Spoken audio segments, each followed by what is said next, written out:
और देखिए इस पूरे मामले को लेकर बहुत बड़ी खबर आ रही है। नीट परीक्षा, नीट की यूजी की जो परीक्षा उसको रद्द कर दिया गया है। यानी उन छात्रों के लिए बहुत बुरी खबर जो साल भर इस परीक्षा के लिए मेहनत करते हैं, तैयारी करते हैं, लेकिन क्या मिला आखिरकार? नीट परीक्षा को एक बार फिर रद्द करने का जो फैसला है वो लिया गया है। पेपर लीक का जो मामला सामने, हालांकि इसको लेकर यह कहा गया कि अभी फिलहाल यह कहना ठीक नहीं कि लीक है, लेकिन अब यह बहुत बड़ी खबर आ रही है। नीट पेपर लीक के सीबीआई जांच के आदेश दिए गए। अभी तक राजस्थान की जो एसओजी है वो इस पूरे मामले में जांच कर रही थी। कई छात्रों से पूछताछ की गई। कहा गया कि इन्होंने बाकायदा वो क्वेश्चन बैंक खरीदा है। और देखिए ये टीवी9 की मुहिम का बहुत बड़ा असर है।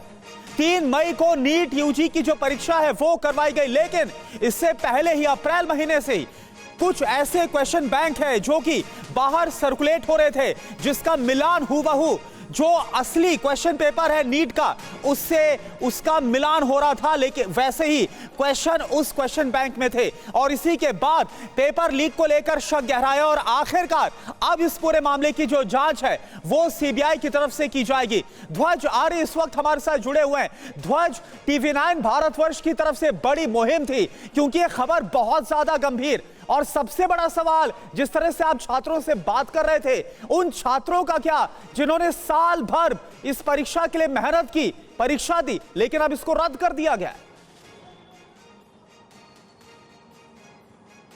बिल्कुल, देखिए जिस तरीके से हम लगातार इस खबर का पीछा कर रहे थे, जिस तरीके से एक एक इनपुट हम निकालकर जो है अपने दर्शकों को बता रहे थे, तो ये टीवी9 भारतवर्ष की खबर पर मोहर लगी है। और जिस तरीके से कल जो गोविंद सिंह डोटासरा यानी कि पीसीसी चीफ हैं, उन्होंने भी ये कहा था कि सीबीआई को इसकी जांच जो है दी जाए, तो उसके बाद में ये बड़ी खबर निकल कर आ रही है कि नीट परीक्षा को रद्द कर दिया गया और सीबीआई को जाँच इसकी दे दी गई है। राजस्थान के एसओजी ने जो है लगातार जो खुलासे हम कर रहे थे राजस्थान के एसओजी से बात करके, जिस तरीके से इनपुट निकल कर आ रहे थे, जिस तरीके से जो है बिल्कुल एक आदमी को अरेस्ट किया गया। जयपुर से मनीष को अरेस्ट किया गया था, आरके कंसल्टेंसी के आरके मंडावरिया को जो है सीकर से अरेस्ट किया गया।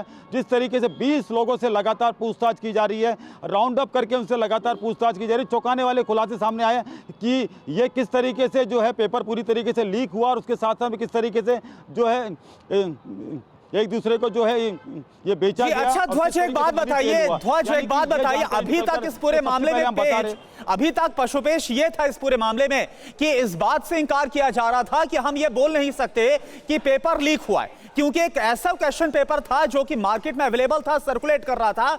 उसके करीब 120 सवाल थे जो मिलान खा रहे थे, जो बिल्कुल मैच कर रहे थे असली क्वेश्चन पेपर से। यहां तक कि जो एनटीए जिसकी तरफ से नीट का जो एग्जाम कंडक्ट करवाया जाता है उसकी तरफ से एफआईआर भी नहीं करवाई जा रही थी और बड़ी संख्या में कुछ जो लोग हैं उनको डिटेन किया गया था। यह एक बड़ी मुश्किल है, लेकिन क्या अब यह कंफर्म होता हुआ नजर आ रहा है, यह मान लिया गया है कि पेपर लीक हुआ था, उसी के बाद अब सीबीआई जांच की बात कही जा रही है? ध्वज,